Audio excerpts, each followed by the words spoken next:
All right, we are streaming, just saying hello in YouTube. So if you are in YouTube, we are watching for questions. So feel free to ask. And thank you again for joining us for another episode of SEO Fight Club. I did a recent talk on Craig Campbell's channel with the folks from NFG. And this is going to be a repeat of that because I thought the information was so valuable that I wanted in the Fight Club archive. So I'm going to redo that. But the benefit of the do-over is that we get Lee and Clint's thoughts on dealing with these kinds of issues. So I think it'll be even better as a repeat episode. So with that, we'll get right into it. If you're jonesing for content without SEO this week, because we all miss it and hope it returns, you can check out the SEO video show. Dre DeVera does a great job with the SEO video show. It's an interview show. The production quality is off the chart.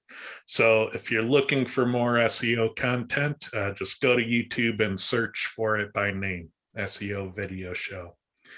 Carolyn, what's up with the podcast? Well, we're going to talk about a familiar subject, indexation.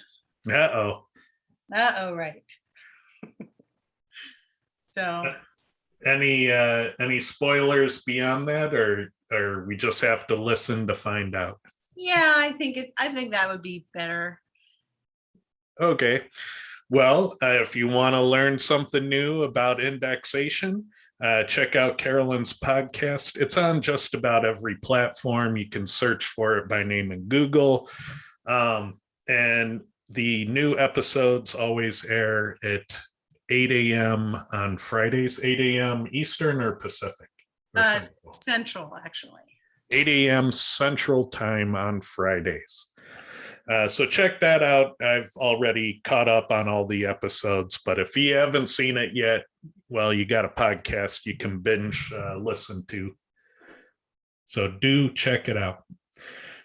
In IMG, we always have a ton of courses, so definitely take advantage of that if you have a membership. We have the SEO Mastermind test review this Thursday. So if you have test write-ups, please write them up. And if you don't, maybe submit a field observation so you're good on your participation. We have 6 new testers in the testing group, which is kind of remarkable. So I'm excited to see how that goes. And so if you're in IMG, check out what's coming up down the road in the test library. We have our usual featured member on Friday in our IMG YouTube show roundup. And then on Tuesday, there will be an Ask the Expert with me.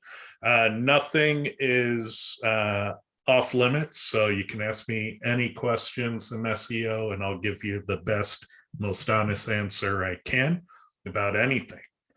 So if you want to know the my sneakiest link building, fine, that's the place to ask it. And then that, of course, brings us back to SEO Fight Club. So the software I'm presenting here is my own product, fully disclosing it. If you want to learn more about it, you can learn about it at this URL. The thing to keep in mind, though, is you don't need my software to fix volatility problems. You can actually see them on your own without the software, and you can fix them without the software. The software just makes it easy and it looks really cool. So the software, not a requirement to use the information of this episode, but if you're wondering where the graphics came from and the information came from, this is how we got it. So the first thing I have to remind you is what is a ranking probability. So what we're doing is we're entering in a keyword into the software and we're checking the rankings a certain number of times as quickly as we possibly can. And usually it's under a minute or two to check the rankings that many times. And then we're running stats on it. So within a minute, your rankings could go, 16, 19, 15, 15, 19, 19, 17, 17, 19, 21. And that's just normal volatility for searching your keyword. And different websites have different amounts. Some websites are really locked in and have a strong ranking. Other websites have very shaky, weak rankings. So it's kind of a weird thing that, not all number 4 rankings are the same. Some are good and some are really weak. But the way we read these is we want to try to treat the ranking as if it were a probability. So we want to place the odds bet on what somebody else is going to see when they try to search for our keyword and URL. And so the way we have been doing that, the best way we have at the moment is to talk about the time sharing. What percentage of searches did the URL appear in? So in this example, the URL appeared in 50%. And then the next component is the position testing. So what's the most common ranking of the group? And that's 40% at number 19. And then what's the worst case scenario? Worst case 21. Because the thing is, we've all had those situations where we've come in and said, to a client or an employer, hey, I checked the rankings this morning and we're number 7, we're page 1. And then the boss goes in and checks and sees, what do you mean? We're 22. You're awful. And that's not your fault. Most of the time, that's just volatility that's in Google. And had you been able to specify that ranking as a probability, hey, we're number 7, 60% of the time with the worst case of 22, then that employer could have tried the search a few times and went, yeah, hey, we are on page 1 part of the time. That is pretty cool. But if you don't know that rankings are a probability, then you're going to check your rank tracker and just tell people what you saw there, even though it's just one sample of this data. So you might get a lucky roll and say, hey, we're number 15, but you could run the rank tracker again and get an unlucky roll. Oh, crap, we're 21. That can happen. And so the only way you get around that is by sampling. You have to conduct the search many times, and you have to describe it in a way that you're placing the odds bet on what somebody else is going to see when they try. Lee, what do you think of this approach of trying to place the odds bet on what other people will see? I like the general approach because one of the things, like in this particular example you have here, what percentage of the searches does the URL appear in? I think a lot of people search and go, I can't find me, and just knowing that there's a certain percentage of the time that you're not going to be found, or that you're not always going to be in position 15. Sometimes you're going to be at 21. Most of the time you're at 19 is useful. Because in this short window, the 1 minute where you take these samples, if you've got that much volatility, that's important for people to understand that ranking is a probability distribution. Everybody thinks, oh, I'm number 7 or whatever it is, and that's all they think about it. But it's not. It bounces around all over the place, even within a single minute's period of time. So, I think this does an excellent job of demonstrating that phenomenon. Yeah, and the final thing I'll mention on the chart here is that the most common ranking, this 40% at number 19, that most common ranking is always the dividing line on the colors. And then any activity above or below that is either upward position testing in green or downward position testing in red. But we always pick the most common ranking as the dividing line. And I think another point to add on to Lee before you go is this is also good for people that are managing clients, because it's a way to illustrate why your ranking reports say one thing, but they can search and find another thing. And then you can also illustrate how, if they're traveling around the city from zip code to zip code or centroid to outskirts, how those can change not only from those different locations, which I think a lot of people are kind of picking up on already, but also from different methods of search as well, and how they all bounce around in there. So thank you. That is a good point. And yeah, there's a lot that the software can do, a lot of different types of volatility problems. And when we created this basic technology for describing these probabilities, we started figuring out ways to diagnose and address other kinds of volatility problems. So I want to talk about those. So one of the things that we encounter is title variance and description variance. And when I say title variance, most people think of title rewriting, which is part of what's going on, but it's not what the title variance is. So Google might rewrite your title and stick with it, but that doesn't mean the title is varying. So when Google is actively split testing 2 or more titles, trying to figure out which one is best, that's what title variance is. One or both of these could be rewritten. In this particular case, they weren't rewritten by Google. One was just a previous and one was an update, and it threw everything into contention for Google as to which one they should use. But what ends up happening here is we saw that the website had a worst case of 29. 29 only occurred in there once for the samples, but the samples were split testing on the title and the meta description text. And so that 29 was dragging down my average ranking. And so if I can fix that title variance, that split testing on title versions, and the description variance split testing, if you fix those, then that 29 goes away. And that helps my average ranking just kind of nickel and dime upwards. And so there are different ways that we handle fixing these types of things. And so for title variance, most of the time it's a relevancy thing.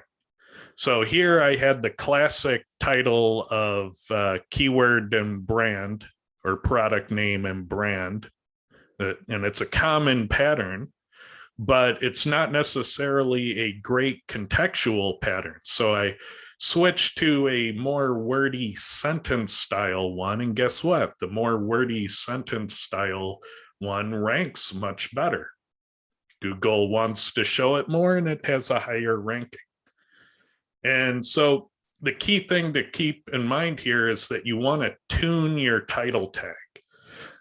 Because of title rewriting, Google might be drawing text from headings and sentences and backlink anchors and image alts. And so it's important that if Google is rewriting your title from other parts of the page, you need to regain some control. And you can. If you actually tune your title tag for relevance, what you'll find is that there are some formulas of titles that put the control of your title text and the search results back into the title tag. And it's very important that you do that, because then you control which version you rank with. But the key is, you can't go off the rails on CRO anymore. It now has to be tuned for relevance in order for Google to pick it. And it has to be the best option on the page that Google can pick from. So in order to regain that control, you need to be able to tune and provide the best option for Google to pick. One of the catastrophes I've seen when title rewriting hit the scene is that Google started picking up headings, and those headings would often have dynamic text. So if it was an online store, it might be a category, and the heading might contain the number of products. And as products come in stock and out of stock, that number changes. And we would see title conflicts with the inventory count on the categories. And the only thing that's different was the product number. And so avoiding dynamic text in these zones is part of the secret of eliminating that title variance. And we see other issues in title variance around publish dates. Those often occur in these other areas. Any dynamic text, you want to try to get out of these areas. You can present them on the page, just don't present them in a place, in a way that Google's going to pick it for the title and cause this kind of volatility. The other common way that people shoot themselves in the foot is with the branding. If they're inconsistent about presenting their brand, then oftentimes you see those inconsistencies showing up in the titles. And we saw this last week or the week before with Sears.com, where we saw Sears, Inc., Sears.com with a capital S, Sears.com with a lowercase s, and Sears by itself. You need to get strict about how you present your brand and be consistent, because if Google recognizes them all as brands, it's very likely that Google will start testing with the different choices. And so, yeah, we've noticed that Google might have a slight preference for sentence-like titles now. That's a thing to be aware of, because especially if you're doing keyword delimiter brand, that makes for a lot of search results that look the same. And we've known for a long time that Google doesn't like the search results to look like they're cookie cutter clones.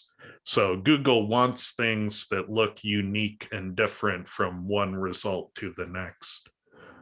And then the other thing is you just have to keep tuning till you regain that control. Because if you're letting Google pick, many times Google won't pick the one that ranks the best. Google's out for some other goal with their analytics. Their goal isn't to rank your page the best it can rank. Their goal is to make their best money. And that doesn't necessarily mean picking the one that ranks your page the best. And in fact, most of the time when I track which one does Google ultimately pick, it doesn't end well. And so I think the best thing you can do is take the choice out of Google's hands, and for your pages, at least tune them for your target keyword. Make sure that you're tuned well for the best keyword for the page. Now, we live in a world where a page can rank for hundreds of keywords.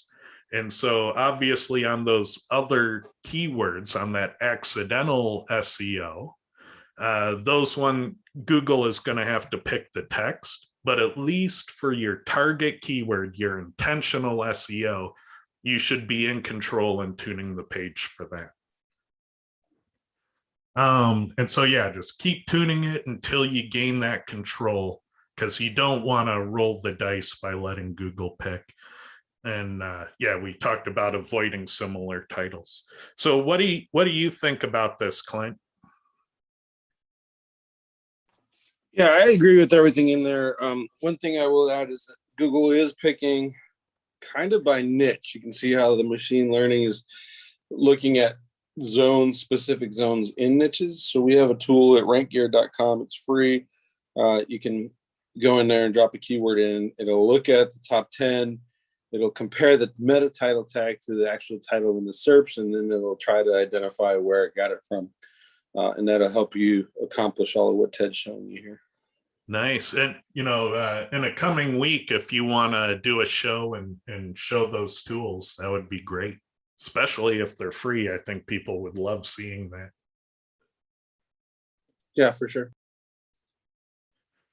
So the next part of the puzzle is the description variance. So one of the big things that people aren't doing is even populating a meta description. So one example is business.com, which I found years ago when I was prototyping a rank tracker. 1 second. Of course, the dog would go nuts when I'm on the air. So when I was prototyping a rank tracker, we saw one enterprise caliber site, business.com. They had a 3-year-old page that hadn't changed at all in like 3 years. So it's an old stale page, but it was going up 3, down 3, up 3, down 3.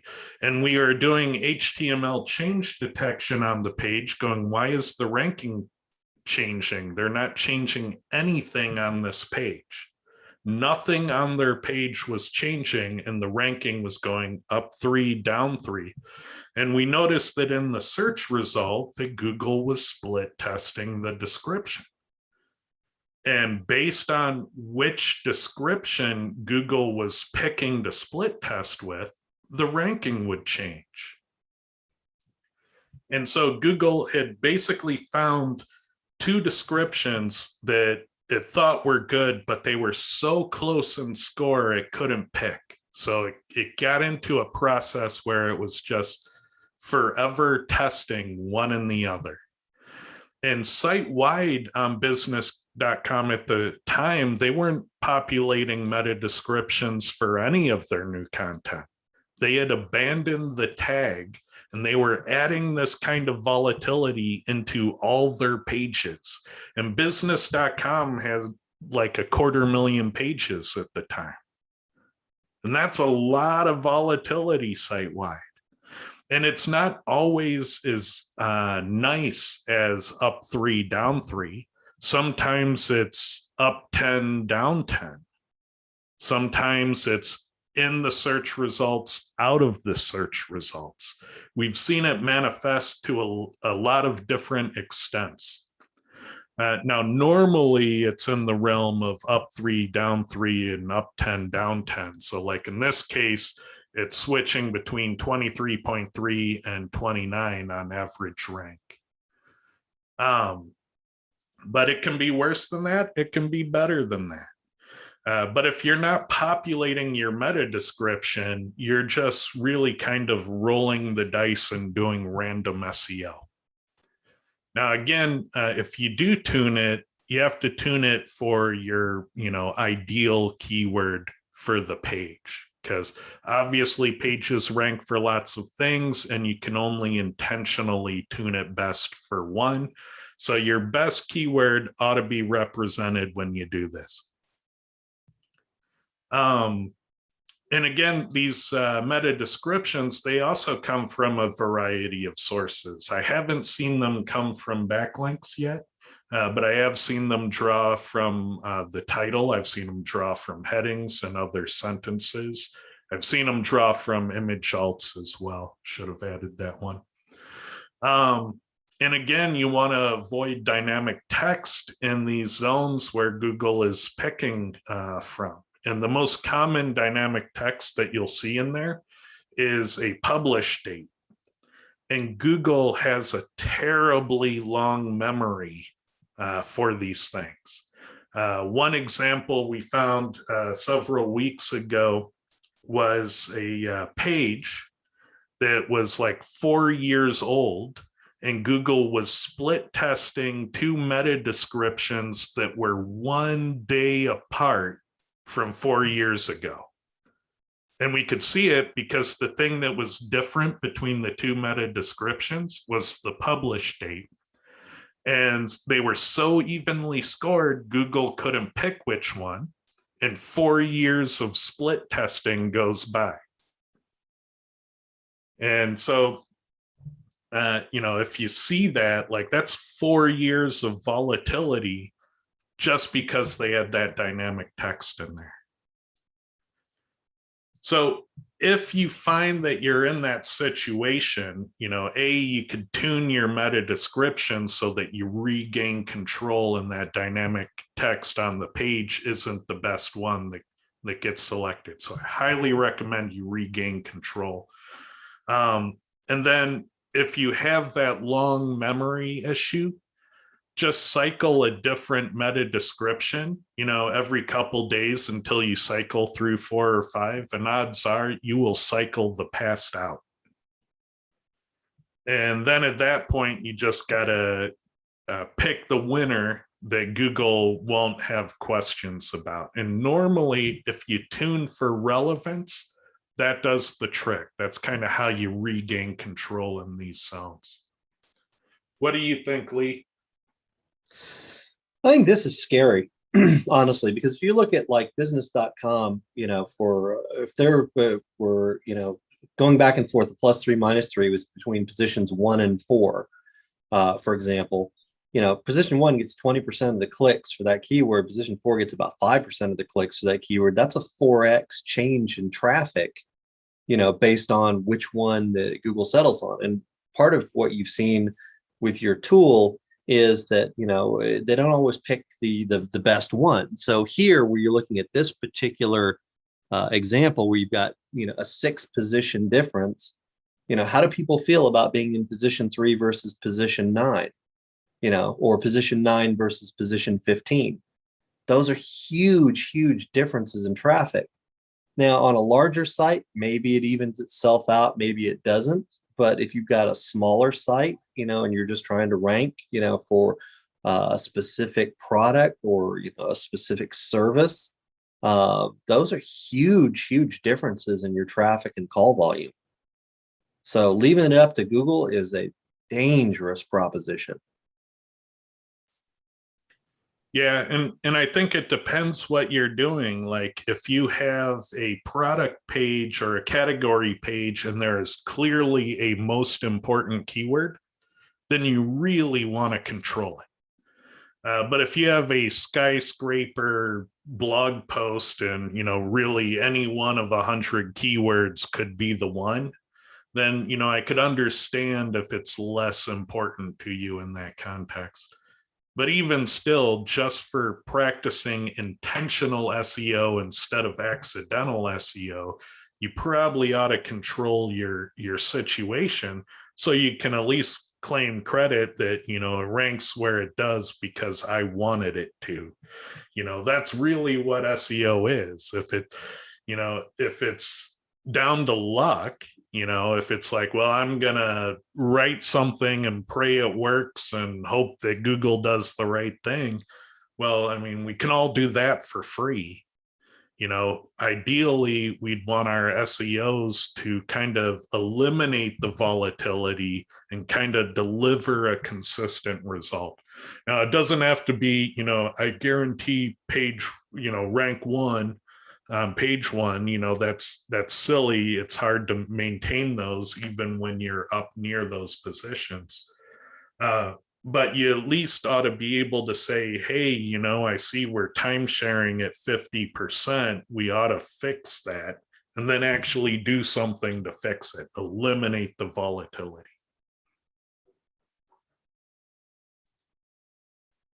So another thing that we figured out how to spot with this technology is cannibalization. So in this case, there are 2 general types of cannibalization. Not a lot of SEOs know that.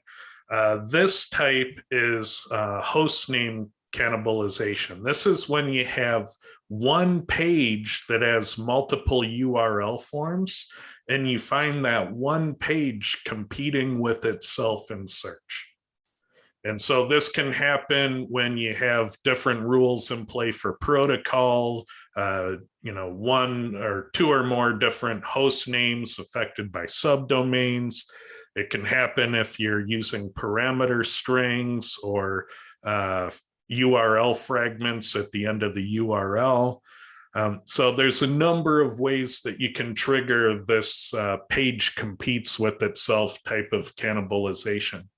And as you can see, just because it's the same page and the same content doesn't mean it ranks the same.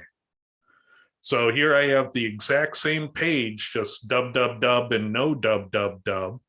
And one of them ranks at 36 and the other one ranks at 39.4.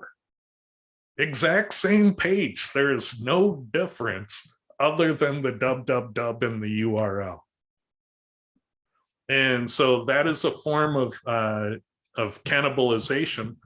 And the way I fixed it, and this one kind of amazed me at how quick it was and easy it was to fix. First, I went into the site and I was inconsistent with the URL. So I had the URL in one form in some places and the other form elsewhere. So I went through and I was consistent with it all. And then I set the canonical tag on it to go to the one that ranks higher. And then I went into htaccess and forced the issue with it. Said, go with the one that ranks better. And Google went with the one that ranks better because it had no other choice left. And it took about 2 hours to fix this problem. It's amazingly fast to fix it. From spotting it to fix, I was surprised at how fast Google responded. But I guess Google didn't have to, reevaluate the page. The page didn't change in the fix. Google just had to understand the nature of the URL, and it did that processing very, very quickly. So some of these issues you can generally fix in a matter of hours if you're in ideal conditions with Google. So don't expect it to work that well during the biggest Google update of the year, because odds are it probably won't work that fast then. But in ideal conditions, these issues can be fixed very quickly. So the other type of cannibalization is when your website has 2 or more pages targeting the same keyword. And you might remember from the last episode where we did that audit, and there was a watermelon tourmaline pendant. So here we have 2 pages targeting the same keyword, and all they did was vary one page to have the keywords in one order and then in a different order on the other one. And surprise, surprise, the one that ranks the best was the one that had the exact match, watermelon tourmaline pendant, this one down here. And so when you have these types of problems between multiple pages, that's usually when you have some tough choices. Then you can canonicalize one to the other, you could redirect one to the other, you could prune one, you could detune or retune one for something else. You have a lot of choices and sometimes hard choices when you're dealing with 2 pages, but only one can rank best. So Clint, is that largely in line with how you deal with cannibalization? Yeah, for sure. And I'm dealing with that right now too. It also messes up with indexing. You can see that as well. So you definitely got to make sure that the canonicals are set right. And if you're relying on a plugin, go make sure that it's doing what it's supposed to be doing. Yep. And so, yeah, that's the other form. And the software has a report section where we just spill out everything that's cannibalization. And generally, you see it like adding up to 100%. So we see this time sharing here. So 100% of the time, this site has something in search. It's just split between 2 URLs at 2 different rankings. And sometimes it gets even worse. Sometimes you can have 3, 4, 5 URLs cannibalizing in search. And so that can happen too. Another thing that's common is tie scores. When we find that when the average rank gets very close, the 2 websites that are very close will just flip-flop, almost like flipping a coin. And sometimes it's more than 2 sites. Sometimes it's 5, 6, 7 sites that are so closely scored that they just randomly shuffle as a group. And we have an old theory on that we call minute random variance. And the idea in that theory is that Google is adding a teeny tiny amount of random ranking score, so that when you have these tie conditions, they're fairly handled by the random number Google adds. That tiny amount of extra random score will shuffle the tie conditions fairly. So from one view to the next, anyone who's in a tie score gets a chance to be on top. And it's actually a good thing. It's a very fair way to handle ties. And it's also a very interesting thing to see for your keyword. If you see that you're in one of these groups where you're flip-flopping with someone, it generally means a teeny tiny amount of on page will probably win the tie condition. And you can solidify your spot and move up one or more places with pretty little effort. So when I see that somebody's in one of these, I think it's an opportunity for a quick win. So we're going to eliminate the 8 from our possibility and dominate the 7. And it's probably just going to take a little on page to do it. The other thing is weak rankings. So here we have this Hickory Farms gift basket one that's in 10% of searches.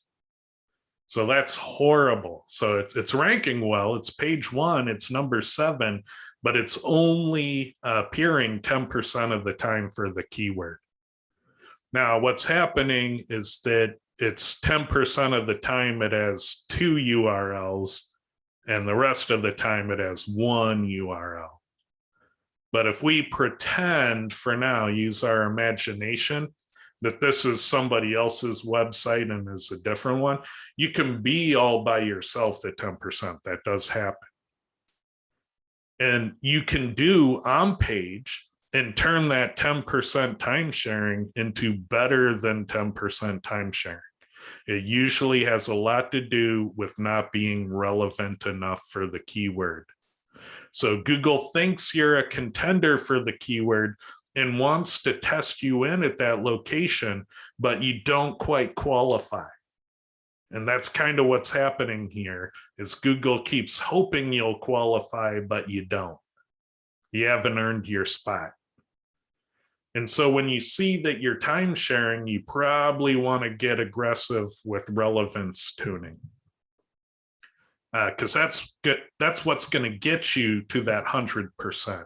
If you're really relevant, Google's going to put you in at some ranking 100% of the time. And the funny thing about that this is a very weak number 7 ranking, and this is a very strong number 7 ranking, is that you can do SEO and you can get a 10x return on organic traffic by appearing in 100% of searches versus 10%. That's a 10x in organic traffic. And you can do that SEO and you won't even move the ranking. You'll take them from number 7 all the way to number 7 and 10x their traffic. Like most SEOs don't even know that that's possible. They don't even know that's a problem. But you can do it. You can actually 10x the traffic on a website, on a web page, and not even move their ranking 1 spot. And so, yeah, I mean, just let that sink in for a moment, that not all number 7 rankings are the same.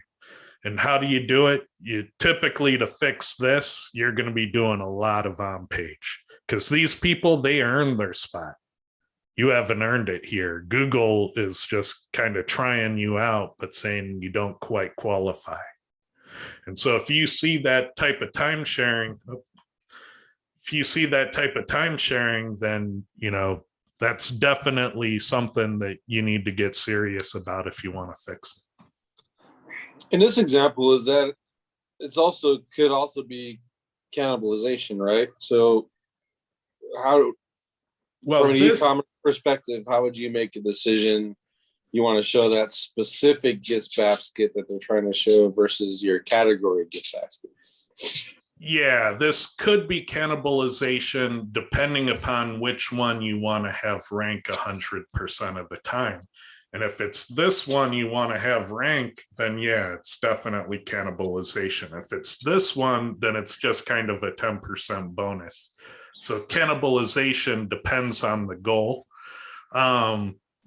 But if you wanted this one to rank, one of the things you might consider is figuring out, what's on this page that's really driving its solid ranking. And if it's a bunch of other gift basket tokens, which is often all these category pages are, then maybe you increase the number of carousel units and your upselling widgets on the product page. So you get more of that other product related keyword density onto the page. There are other things that you can do. Like, sometimes if it's a category that's winning, but you really want to promote this, sometimes it's not an SEO problem. Sometimes it's about, well, how do I put a featured product at the top of my category? It could be a web development problem just as much as it's an SEO problem. And, the business would have to decide how best to solve that. If it wasn't a category, let's say it's blog post 1 and blog post 2, sometimes you might consider just swapping the content on the 2 posts. Put this post content up here and that post content down here, and see if you don't swap these at the same time. But sometimes, it might be off-page related in that this category gets a ton of backlinks, but this product doesn't. And that's a bit more tricky. Then you have to do link building if you really want this one to outrank it. So you'll have to evaluate it, on many different levels for different types of problems. But in general, if it's a singleton in your time sharing, the problem is a lot more on page most of the time. It could be off page at the page 1 to number 1 level, but usually below that, it's about relevance. What do you think, Lee? Yeah, I think you guys are both spot on. I don't have anything to add to that. I mean, I think a lot of times it's interesting to be reminded that not every problem is an SEO problem. Sometimes it's a business problem that you have here, and then there are multiple ways to solve this one. The changing the widget, or changing a featured product thing, so it drives the traffic, through the category page to the product that you want. All are valuable options that as SEOs, we don't tend to think of those. Most of the time we think, oh, what do I have to do to tune this page and, detune the other page to make stuff happen. Yeah, exactly. And, like all SEO tools, they're all great at helping you diagnose problems and telling you how much you need of different things. But what most SEO software fails at is instructing you how best to do it. And, it's kind of a blessing and a curse, because the blessing of it is that software won't replace the job of an SEO. You still need a human being to make sense of how best to do these things. The curse is there's never, an easy button other than hire somebody to do it for you. But, if you need, the tools to diagnose these things quickly, just know they exist. There are things out there for volatility now that can help you diagnose and find and solve volatility problems. So let's see, we have one question or a couple questions. Somebody's asking, so the brand name should go first. I've seen it both ways. I don't think Google cares. I believe Yoast puts the site title after the dash by default. Yeah, but be aware that templatized titles could blow up if there's a lot of them that are too similar. So I would imagine Google would start filtering those out pretty aggressively for more unique options to pick from. And let's see. In that regard, what I see is that if you put it in there by default, like the Yoast implementation, Google rips it out. Versus if you don't have it and it's a newer business, Google will add it. So you gotta kind of watch and see what Google's doing when you're making that decision to add it or not. And there's an unrelated question. After the Google update that targets product review articles, is it still recommended to build a whole website of affiliate content? Well,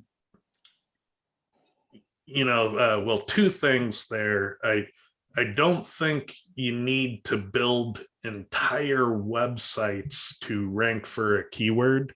I generally believe that Google is a URL-based system, and there are websites of all different sizes that rank on page 1 of Google. So I don't fundamentally believe that you have to have a massive website to be page 1. I do believe that it helps if you have a massive website. There are some advantages to that, but it's going to cost you a fortune and time and resources to do that. The biggest takeaway from that update is use rel sponsored on your affiliate links, especially if you're doing an Amazon site. If you're doing an Amazon site, by default, use rel sponsored because they're specifically going after Amazon with that update. Yeah, and the way that I kind of did microsites might even be a better option, which is you build your microsite to look like a store, and then you use forms for add to cart because Google's not going to crawl them, and the add to cart takes you to the final affiliate destination.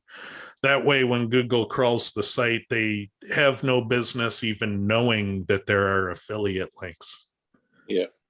And so, you could see the purchase options would be, kind of like the Amazon way of seeing what those other affiliates are.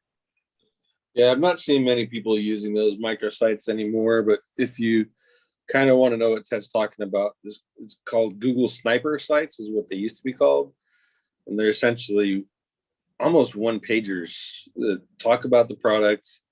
And then you click a buy button and it sends you to a form and you fill out your email address so that the affiliate is building their list, and then it sends you to the product. Yeah, I wouldn't even do that much. I would just, you have to click a form button to be redirected to the affiliate link. Just that simple is good enough. Yeah. Well, if you're an affiliate and that's kind of your primary thing, your email list that's gold. Yeah, that's true. So I guess it depends on your need. I was doing e-commerce and I wanted little category stores that were a subset of the main store. Yeah. And so I'd make them look and behave like little tiny stores. And when you'd go to add to cart or check out, then it would take you to the money site checkout funnel with the product added to cart. And so there are things that you can do like that you can obfuscate the whole affiliate relationship so it's not even presented publicly until you add to cart or go to checkout. And correct me if I'm wrong, didn't that update also target a lot of affiliate sites or basically just ripping their review content from Amazon and the manufacturer sites? So, there was nothing, I don't want to say it was duplicate content, but it was not at all new. Or is that something different? Yeah, well, they were going after that with with Panda and the Panda updates. And at the end of the day, with that, the product review one was going after the sponsored links. And you can tell the big affiliate programs are the ones that Google went after,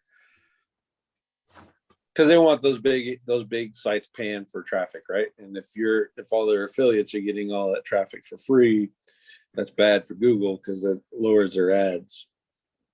So that's why, that the best of products snippet, that's not out yet, but it's coming. Google's going to have it, and then send you direct to the buyers and eliminate the affiliates. That's their goal. Because the actual companies will pay for ads where affiliates will do organic stuff. But it's actually kind of sad because there's a lot of stay-at-home moms and school and church fundraisers, back in the day that were all based off of affiliate programs. Buy, all of your kids' school supplies through this link and help fund the school. Yeah. All that stuff has gotten hurt by Google's system as well. Yep. Google doesn't care. They got 35 billion last quarter. They want 36 billion this quarter. Yeah, screw stay-at-home moms and struggling schools. What help do they need? Thanks, Google. So I guess with that, we will wrap it up. Thank you, everyone, for joining us again, and we will see you next week. Thank you